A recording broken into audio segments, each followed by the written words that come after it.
जय हिंद दोस्तों, मैं Suman Patel lead mathematics YouTube channel पर आपका स्वागत करता हूं। आज जो है लूसेंट का जो डिस्कशन चल रहा है, इसका आज तीसरा एपिसोड होगा। ठीक है, इसके पहले हम दो वीडियो दे चुके हैं अधिनियम का। आज अधिनियम पिछले दो वीडियो में हम लोग 1773 रेगुलेटिंग एक्ट से जो है लेकर के 1858 तक कंप्लीट कर चुके हैं, और आज चलेंगे हम लोग 1861 का भारत परिषद अधिनियम। 1861 का भारत परिषद अधिनियम देखिए, 1861 का भारत परिषद अधिनियम, भारत परिषद अधिनियम।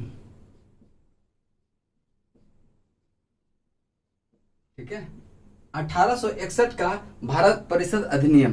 देखिए, इसमें देखते हैं कि इससे रिलेटेड जितने भी इंपॉर्टेंट फैक्ट्स है उसको पहले देखेंगे। इसको पढ़ने से पहले हम बता दे रहे हैं कि कल आज आपका टेस्ट 9 बजे से भी होगा एक टेस्ट, और एक टेस्ट जो है जो होमवर्क सीरीज का था उसका शाम में टेस्ट होगा। ठीक है, शाम में 9 बजे से। तो दो टेस्ट आज होगा, उसको ध्यान में रखिएगा। और जो भी अभी तक व्हाट्सएप ग्रुप से नहीं जुड़े हैं, ये नंबर मेरा है 9546185257, ये नंबर है। और टेस्ट का कीमत जो है मात्र और मात्र 5 रुपया है, जो बहुत ज्यादा नहीं है। जो देने में सक्षम है वो जरूर दीजिएगा, जो नहीं देने में सक्षम है कोई दिक्कत नहीं है। ठीक है, आप टेस्ट जरूर दीजिए। ठीक है, तो आज हम लोग चलते हैं 1861 के भारत परिषद अधिनियम पर। ठीक है, तो 1861 से संबंधित जितना भी इंपॉर्टेंट पॉइंट बनता है, जितना एग्जाम में पूछा जाता है, उतना ही हम लोग यहाँ पे डिस्कस करेंगे। ठीक है, तो देखिए यहाँ पे जो है पहला पॉइंट क्या है कि विभागीय प्रणाली की शुरुआत किया गया। पहला पॉइंट है कि विभागीय प्रणाली का शुरुआत किया गया। देखिए पहला पॉइंट इसमें क्या है, विभागीय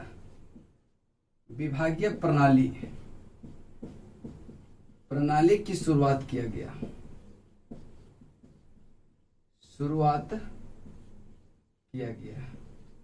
ठीक है, विभागीय प्रणाली की शुरुआत किया गया। दूसरा पॉइंट देखेंगे, कह रहा है कि गवर्नर जनरल को पहली बार जो है अध्यादेश जारी करने का शक्ति दिया गया।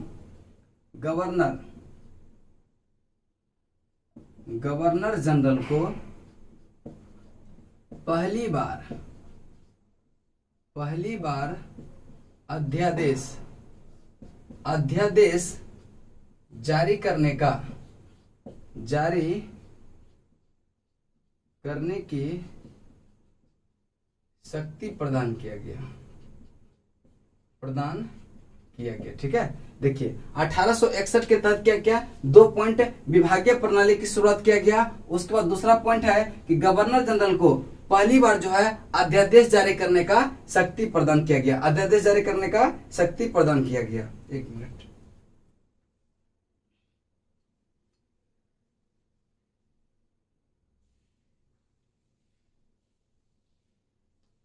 चलिए ठीक है, तो दो पॉइंट देखेंगे। तीसरा पॉइंट देखते हैं क्या है। तीसरा पॉइंट है कि कानून बनाने की प्रक्रिया में जो है भारतीय प्रतिनिधियों को शामिल करने की शुरुआत किया गया। जब कानून बनता था तो कानून बनाने की प्रक्रिया में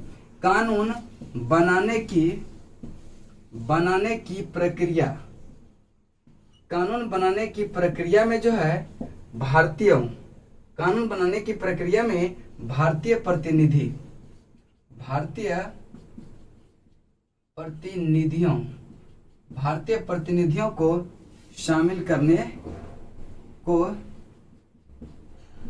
शामिल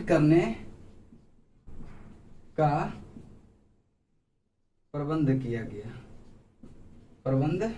किया गया। ठीक है, यानी कि यही से क्या हो गया कि कानून बनाने की प्रक्रिया में जो है भारतीय प्रतिनिधि भी क्या हो गया, शामिल होने लगा था। यही से क्या हुआ था, भारतीय प्रतिनिधियों का शुरुआत हो गया था कानून बनाने में शामिल होने के लिए। ठीक है, उसके बाद दूसरा पॉइंट है कि देखिए 1861 अधिनियम के तहत क्या हुआ था, कलकत्ता, मद्रास और बंबई में एकक उच्च न्यायालय 1862 में बनाया गया था। ठीक है, 1862 में कलकत्ता, मद्रास तथा मुंबई में जो है कलकत्ता, मद्रास और मुंबई हाईकोर्ट का स्थापना किया गया। स्थापना किया गया। ठीक है, इतना स्थापना किया गया। मेन जो है यही पॉइंट आपका यहाँ से बनता है। ठीक है, यही पॉइंट आप देखिए, अध्यादेश जारी करना यह जो है कितने दिन तक के लिए रहता था, तो 6 माह तक के लिए, कितने 6 माह तक के लिए जो है अध्यादेश जारी कर सकता था। ठीक है, तो देखिए इससे रिलेटेड कितना पॉइंट हो गया, 1 2 3 4 5, एक बार रिपीट कर देते हैं। देखिए 1-2 पॉइंट और है, देखिए 1-2 पॉइंट और है कि 1862 ईस्वी, 1862 क्या है, 1862 ईस्वी में कैनिंग ने तीन भारतीय विधान परिषद में जो है, 3 भारतीयों को विधान परिषद में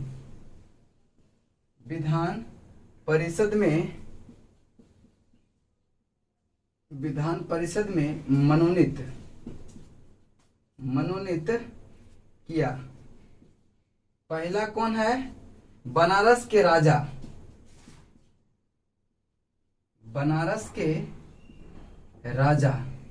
दूसरा है पटियाला के महाराजा,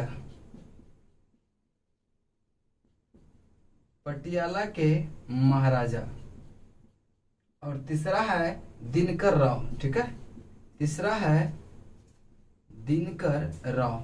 ठीक है, एक बार रिपीट करते हैं, इतना ही मेन पॉइंट इससे बनता है। ठीक है, पहला है 1861 में भारत परिषद अधिनियम आया। ठीक है, उसके बाद इससे इंपोर्टेंट देखिए क्या क्या फैक्ट्स है। विभागीय प्रणाली की शुरुआत किया गया किसके द्वारा, लॉर्ड कैनिंग के द्वारा। ठीक है, लॉर्ड कैनिंग के द्वारा किस अधिनियम के तहत पूछेगा, तो 1861 अधिनियम के तहत विभागीय प्रणाली की शुरुआत किया गया। दूसरा पॉइंट है गवर्नर जनरल को जो है पहली बार अध्यादेश जारी करने का शक्ति प्रदान किया गया, और यह अध्यादेश जो होता था वह 6 महीने के लिए होता था। कितने महीने के लिए, 6 महीने के लिए। उसके बाद है कानून बनाने की प्रक्रिया में क्या हुआ था, कानून बनाने की प्रक्रिया में भारतीय प्रतिनिधियों को शामिल करने की शुरुआत किया गया था। ठीक है, भारतीय प्रतिनिधियों को शामिल करने का शुरुआत किया गया 1862 में, यानी कि अधिनियम 1861 ही है, लेकिन 1862 में कलकत्ता, मद्रास तथा मुंबई उच्च न्यायालय का स्थापना किया गया था। किसके समय, तो लॉर्ड कैनिंग के समय। ठीक है, और किस अधिनियम के तहत किया गया था, तो 1861 का भारत परिषद अधिनियम के द्वारा। उसके बाद है 1862 ईस्वी में कैनिंग ने जो है 1862 में क्या किया, कैनिंग ने 3 भारतीयों को जो है विधान परिषद में मनोनीत किया। किसको किया, तो बनारस के राजा, पटियाला के राजा और दिनकर राव, ये तीनों को क्या किया था कि विधान परिषद में मनोनीत किया था। मेन जो है आपका 1861 से इतना पॉइंट ही बनता है। इसके बाद है 1873 का अधिनियम। ठीक है, 1873 का अधिनियम देखते हैं इसको। 1873 का अधिनियम, ठीक है, 1873 का अधिनियम को देखिएगा ध्यान से।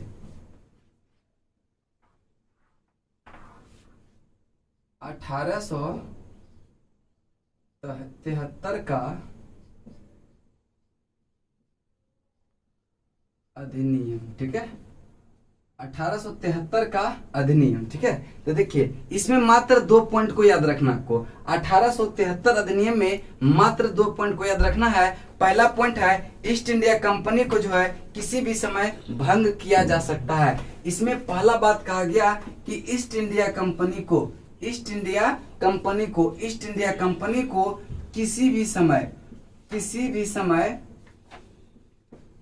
भी समय भंग किया जा सकता है।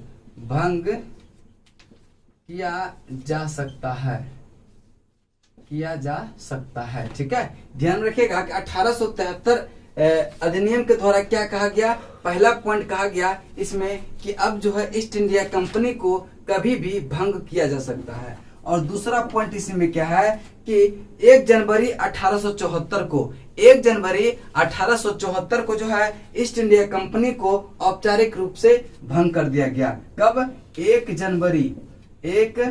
जनवरी 1874 को ईस्ट इंडिया कंपनी को औपचारिक रूप से, क्या है, औपचारिक रूप से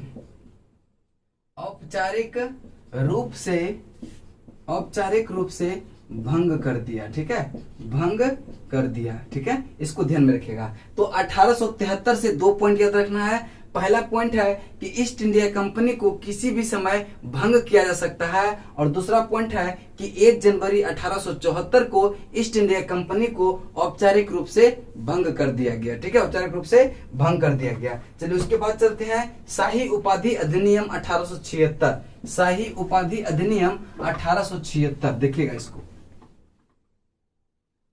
शाही उपाधि अधिनियम 1876। ठीक है, चलिए देखेंगे। नेक्स्ट कह रहा है कि शाही उपाधि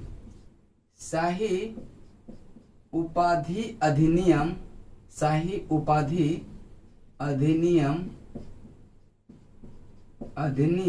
1876, क्या है, 1876। तो इसमें भी ज्यादा नहीं, 1-2 पॉइंट इसमें भी याद रखना है। पहला है कि गवर्नर जनरल की केंद्रीय कार्यकारिणी में जो है एक छठे सदस्य के रूप में नियुक्त किया गया। ठीक है, नियुक्त किया गया, इसको दिमाग में रखेंगे। कि गवर्नर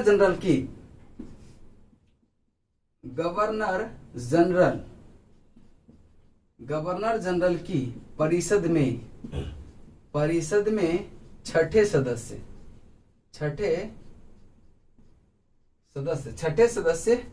की नियुक्ति कर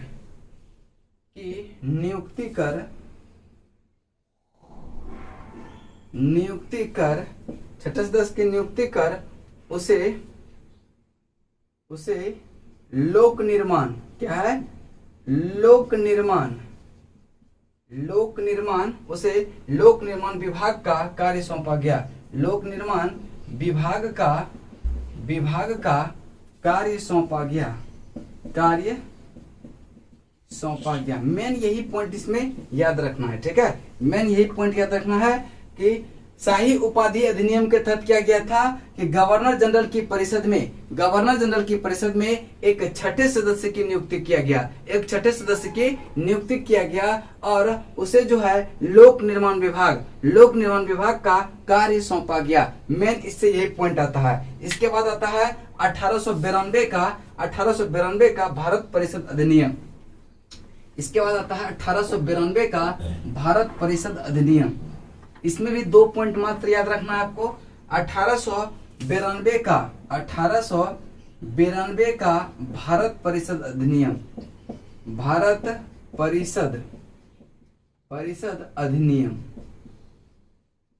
भारत परिषद अधिनियम। ठीक है, तो देखिए 1892 का, यानी कि 1892 का भारत परिषद अधिनियम के तहत जो प्रावधान था वह क्या क्या था। Important 2 point. अप्रत्यक्ष चुनाव प्रणाली की शुरुआत हुआ था। ठीक है, अप्रत्यक्ष, क्या है, अप्रत्यक्ष चुनाव प्रणाली की शुरुआत हुआ। ठीक है, शुरुआत हुआ, अप्रत्यक्ष चुनाव प्रणाली का शुरुआत हुआ, पहला पॉइंट। दूसरा पॉइंट याद रखेंगे, कि इसके द्वारा जो है राजस्व एवं व्यय अथवा बजट पर बहस करने की शक्ति जो है, यह कार्यकारिणी से प्रश्न पूछने की शक्ति भी क्या कर दिया, भारतीयों को दे दिया गया। ठीक है, इसके द्वारा राजस्व, क्या है, इसके द्वारा राजस्व एवं व्यय, ठीक है, राजस्व एवं व्यय अथवा बजट, क्या है, बजट। ठीक है, बजट पर बहस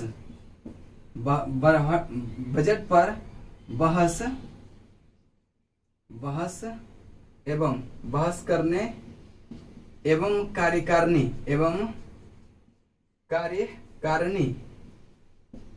कार्यकारिणी से प्रश्न पूछने का अधिकार दे दिया। ठीक है, दे दिया। ठीक है, ध्यान में रखिएगा। तो 2 पॉइंट यहाँ से दिमाग में रखिएगा 1892 से। ठीक है, पहला पॉइंट यही ज्यादा पूछा जाता है। ठीक है, कि अप्रत्यक्ष चुनाव प्रणाली की शुरुआत किस अधिनियम के तहत हुआ? 1892 अधिनियम के तहत जो है अप्रत्यक्ष चुनाव प्रणाली का शुरुआत हुआ। दूसरा पॉइंट है इसके द्वारा राजस्व अथवा व्यय और बजट के पर बहस करने एवं कार्यकारिणी परिषद से जो है प्रश्न पूछने का अधिकार दे दिया। किस अधिनियम के तहत? 1892 अधिनियम के तहत। 1892 अधिनियम के तहत। इसके बाद आता है 1909, बहुत इंपोर्टेंट है, इससे भी ज्यादा नहीं, 4-5 पॉइंट इसको देखेंगे। ठीक है, और जो इंपोर्टेंट है मेन उसको हम लोग देख के चलते हैं। ठीक है, जो बहुत बार क्वेश्चन पूछा गया है 1909 से। ठीक है, 1909। ठीक है,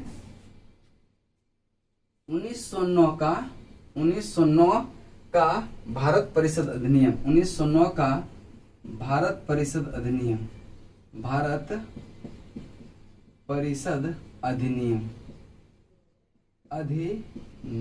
ठीक है, 1909 का भारत परिषद अधिनियम, इसी को कहते हैं मार्ले मिंटो सुधार। क्या कहते हैं? मार्ले मिंटो सुधार, मार्ले मिंटो सुधार, मिंटो सुधार। अब देखिए मार्ले क्या था? मार्ले था क्या?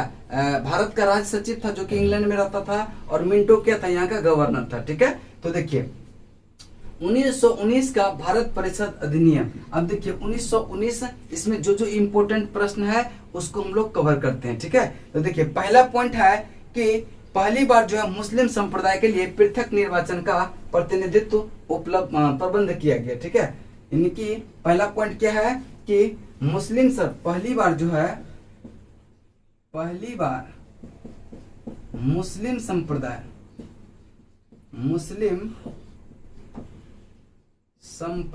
क्या है? मुस्लिम संप्रदाय के लिए पृथक प्रतिनिधित्व। ठीक है, प्रतिनिधित्व उपबंध किया गया। ये प्रश्न बहुत बार पूछा गया है, हर एक एग्जाम में लगभग इससे आ जाता है कि पहली बार जो है मुस्लिम संप्रदाय को पृथक प्रतिनिधित्व कब मिला था? या 1909 के अधिनियम के तहत, 1909 के अधिनियम के तहत। ठीक है, 1909 के अधिनियम के तहत। और इसी में जो है सांप्रदायिकता को क्या है? सांप्रदायिकता को वैधानिकता प्रदान किया गया था। सांप्रदायिकता को वैधानिकता प्रदान किया गया।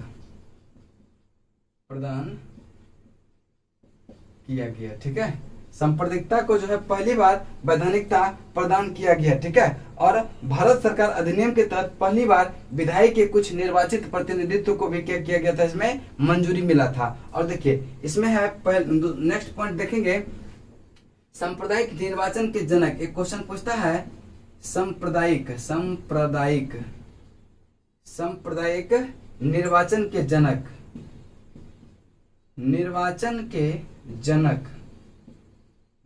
सांप्रदायिक निर्वाचन के जनक किसको मानते हैं? लॉर्ड मिंटो को। किसको? लॉर्ड मिंटो को। देखिए पहली बार जो है मुस्लिम संप्रदाय के लिए पृथक प्रतिनिधित्व का उपबंध किया गया किस अधिनियम के तहत? तो 1909 का भारत परिषद अधिनियम। उसके बाद है सांप्रदायिकता को वैधानिकता प्रदान किया गया 1909 के अधिनियम के तहत। और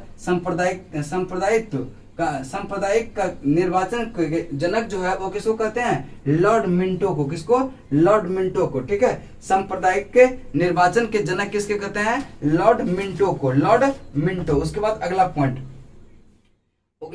पॉइंट है, कह रहा है कि सत्येंद्र प्रसाद सिन्हा वायसराय कार्यकारिणी परिषद के जो है प्रथम भारतीय सदस्य बने थे। प्रथम भारतीय सदस्य कौन बने थे? सत्येंद्र प्रसाद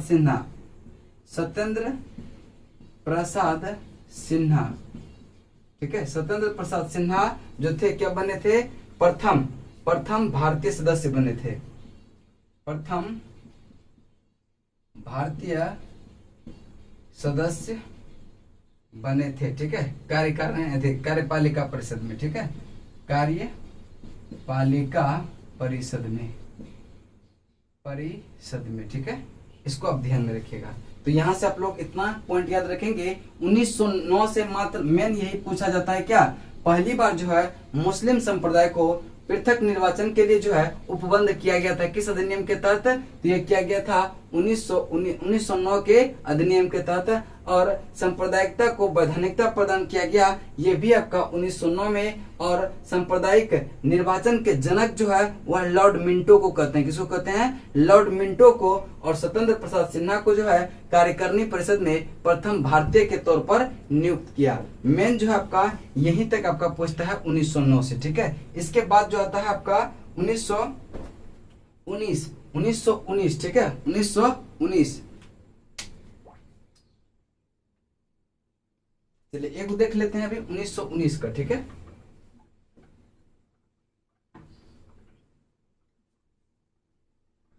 देखिए 1919 तक आज देखेंगे, उसके बाद 1935 और 1947 वो जो है आपका नेक्स्ट वीडियो में आएगा। उसके बाद वहां से क्या हो जाएगा, आपका अधिनियम समाप्त हो जाएगा। तो 1919 का भारत शासन अधिनियम, 1919 का भारत शासन अधिनियम, ठीक है, 1919 का भारत शासन अधिनियम, इसको कहते हैं मॉन्टेग्यू चेम्सफोर्ड सुधार, ठीक है, मॉन्टेग्यू चेम्सफोर्ड सुधार, ठीक है। 1919 का भारत शासन अधिनियम, इसको क्या कहते हैं, मॉन्टेग्यू चेम्सफोर्ड सुधार। अब देखिए मॉन्टेग्यू क्या था, ब्रिटेन में क्या था, सचिव था, और चेम्सफोर्ड जो था वह भारत का क्या था, गवर्नर जनरल था, ठीक है। तो अब देखिए, अब इसमें जो है केंद्र में द्विसदनात्मक, पहला पॉइंट जो है इसमें कि केंद्र में द्विसदनात्मक व्यवस्था का प्रारंभ किया गया, ठीक है, केंद्र में द्विसदनात्मक, ठीक है, पहला पॉइंट, केंद्र में द्विसदनात्मक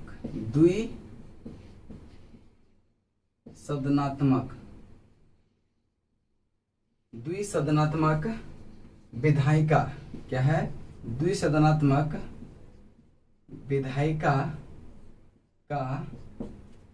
द्विसदनात्मक विधायिका का स्थापना किया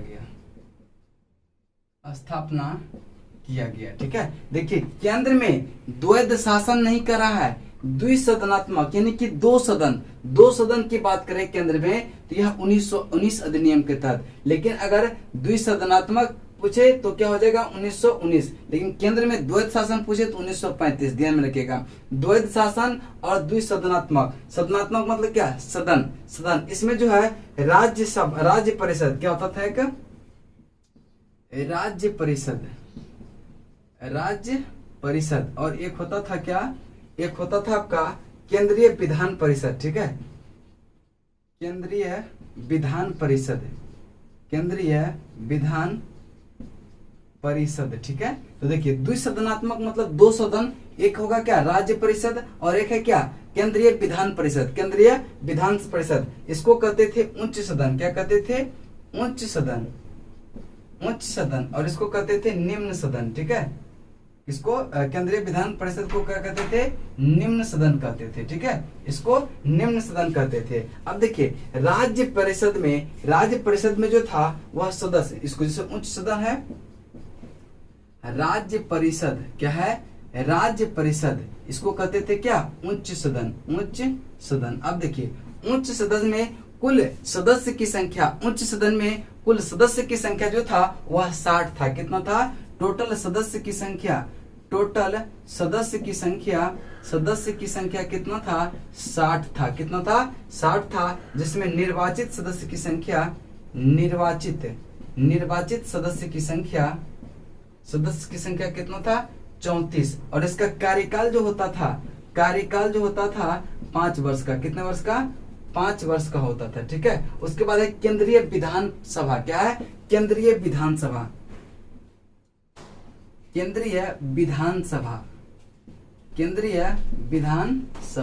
इसको कहते थे निम्न सदन। क्या कहते थे, निम्न सदन कहते थे, ठीक है, निम्न सदन कहते थे। इसमें जो है कुल सदस्य की संख्या 144 था। कितना था?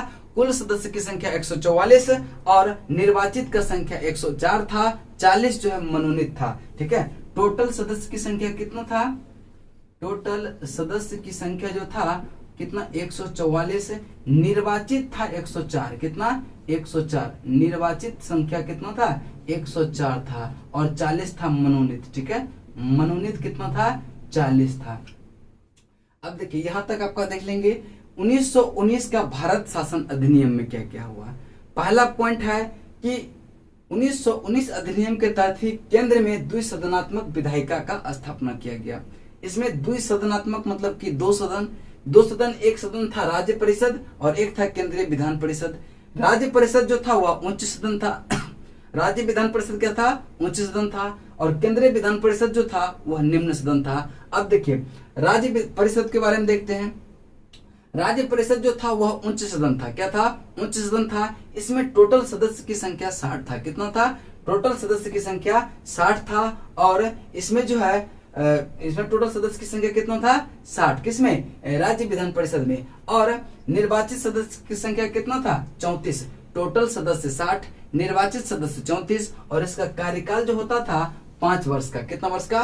5 वर्ष का। राज्य परिषद का यानी उच्च सदन का जो कार्यकाल होता था 5 वर्षों का होता था। और केंद्रीय विधानसभा जो था वह निम्न सदन था, ठीक है, निम्न सदन। और इसमें टोटल सदस्य की बात करें तो 144 था। कितना था? 144 था। और निर्वाचित सदस्य की संख्या 104 था। कितना? 104। और मनोनीत सदस्य की संख्या 40 था। और अगर पूछे कि इसका कार्यकाल कितने वर्ष का होता था तो 3 वर्ष का। कितना? 3 वर्ष का। यानी कि उच्च सदन का कार्यकाल जो था 5 वर्ष का था, निम्न सदन का कार्यकाल 3 वर्ष का था। 3 वर्ष का था। चलिए नेक्स्ट चलते हैं। नेक्स्ट देखते हैं इसी का जो है और कुछ पॉइंट है उसको देख लेते हैं। इसी का कुछ पॉइंट है उसको देख लेते हैं। देखिए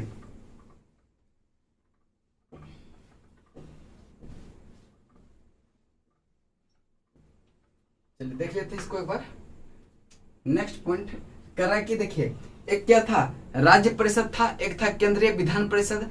दोनों का जो था, दोनों का अधिकार समान था। दोनों का अधिकार क्या था? समान था। लेकिन बजट पर स्वीकृति, ठीक है, बजट पर स्वीकृति जो प्रदान करता था वह अधिकार किसको था? निचले सदन को। किसको था? निचले सदन को। लिखेंगे बजट पर स्वीकृति प्रदान करने का अधिकार निम्न सदन को था। किसको था? निम्न सदन को। और निम्न सदन कौन था? केंद्रीय विधान परिषद। क्या था? केंद्रीय विधान परिषद निम्न सदन था। उसके बाद नेक्स्ट पॉइंट है कि प्रांतों में द्वैध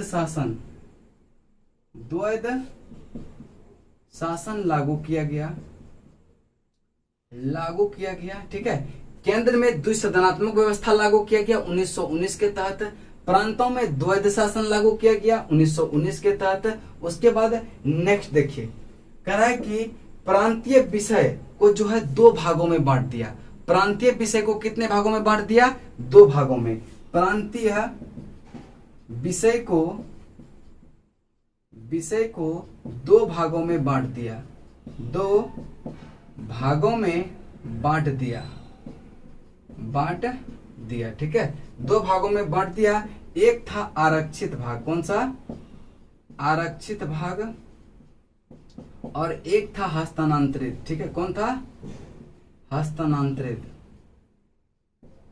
एक था हस्तांतरित, ठीक है। तो देखिए प्रांतीय विषय को कितने 2 भागों में बांट दिया और क्या किया? आरक्षित भाग और एक हस्तांतरित भाग। आरक्षित भाग और हस्तांतरित भाग। अब देखिए आरक्षित विषय का प्रशासन यह गवर्नर के कार्यकारिणी परिषद को दे दिया गया था और हस्तांतरित विषय का प्रशासन जो है वह निर्वाचित सदस्य को दे दिया गया था। इन्हें जो मेन विभाग था तो वो किसको ले लिया था? वह गवर्नर जनरल खुद ले लिया था। और हस्तांतरित वाला जो लोकल चीज होता था तो उसको क्या कर दिया था? निर्वाचित सदस्य को दे दिया था। इसको ध्यान में रखिएगा, ठीक है। चलिए उसके बाद है कि देखिए पहली बार जो है भारत में लोक सेवा आयोग का गठन हुआ था। किस अधिनियम के तहत? 1919 अधिनियम के तहत पहली बार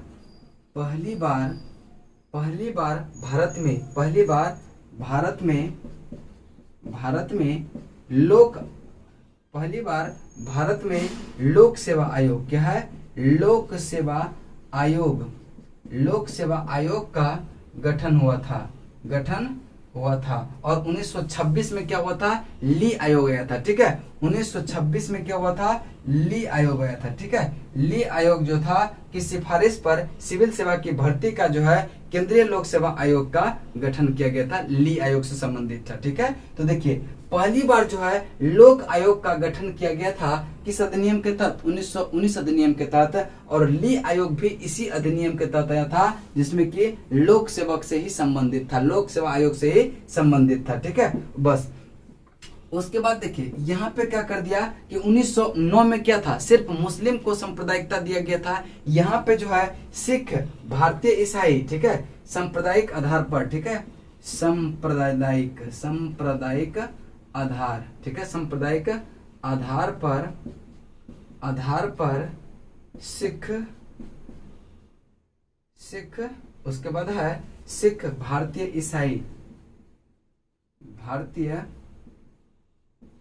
ईसाई, सिख, भारतीय, ईसाई, आंग्ल भारतीय, क्या है? आंग्ल भारतीय और यूरोपीय के लिए, और यूरोपीय के लिए पृथक निर्वाचन के सिद्धांत को विस्तारित किया।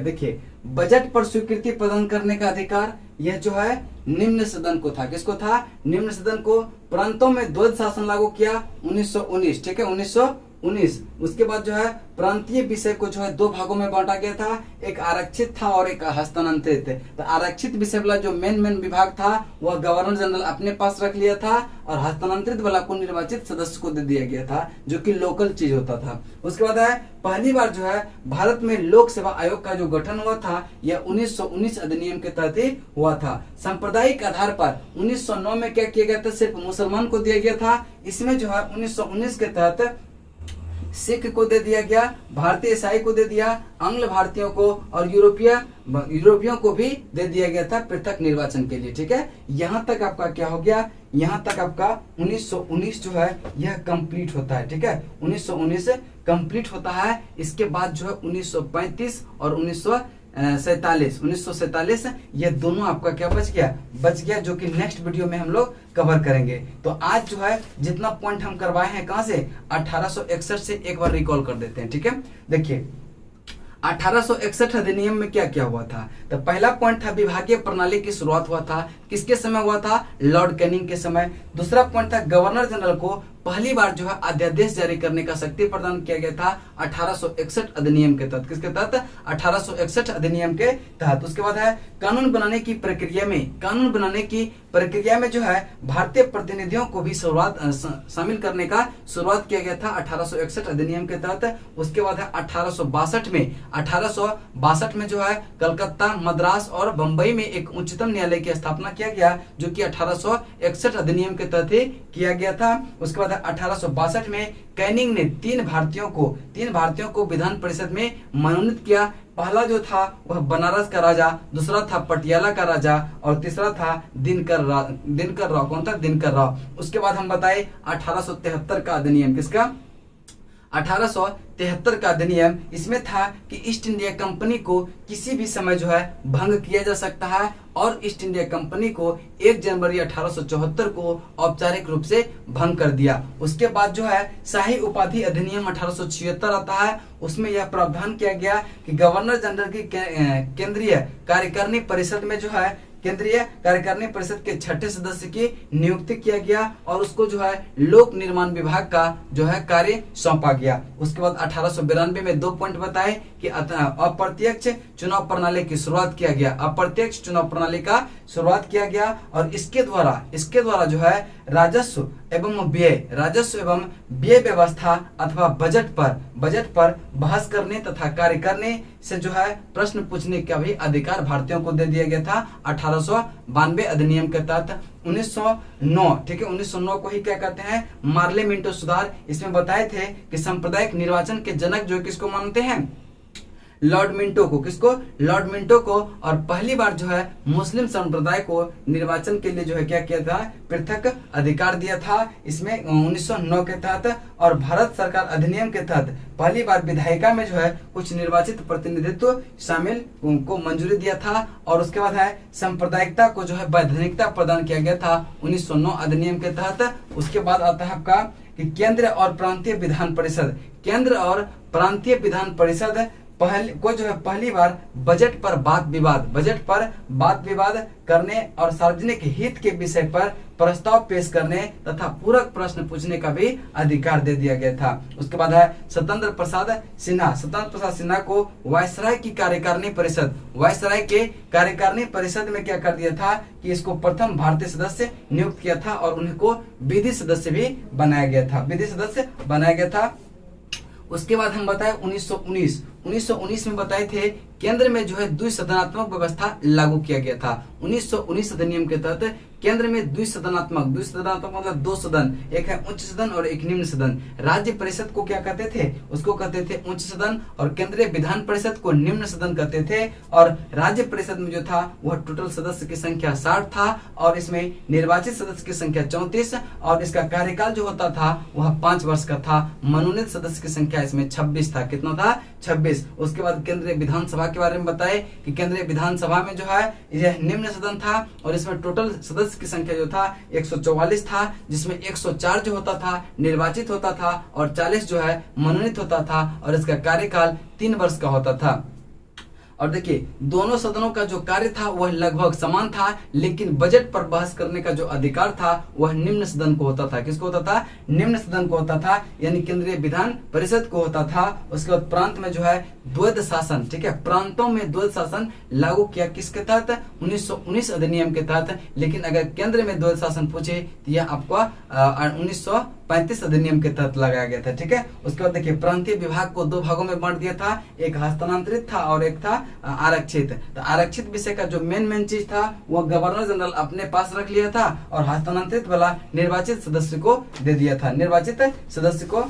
गया था। उसके बाद जो है इस द्वैध शासन प्रणाली जो प्रांतों में द्वैध शासन प्रणाली लगाया था उसको जो है 1935 अधिनियम के तहत समाप्त कर दिया गया और भारत सचिव को अधिकार दिया गया कि वह भारत में महालेखा परीक्षक की नियुक्ति कर सकता है। कौन, किस अधिनियम के तहत दिया गया था, 1919 के तहत ही भारत का जो सचिव था उसको पहली बार क्या अधिकार दे दिया गया कि भारत में जो है आप नियंत्रक महालेखा परीक्षक की नियुक्ति कर सकते हैं। उसके बाद सांप्रदायिक आधार पर सिख, भारतीय, ईसाई, आंग्ल भारतीय और यूरोपियों के लिए पृथक निर्वाचन सिद्धांत का विस्तारित किया गया और पहली बार जो है केंद्रीय बजट को राज्य बजट से अलग किया गया। किस अधिनियम के तहत, 1919 अधिनियम के तहत पहली बार जो है केंद्रीय बजट को राज्य बजट से अलग कर दिया गया और उसके बाद एक वैधानिक आयोग का गठन किया गया। ठीक है, इसी के तहत इसके बाद जो है आपका आता है 1935 का अधिनियम, जो कि हम लोग नेक्स्ट क्लास में देखेंगे। तब तक के लिए जय हिंद,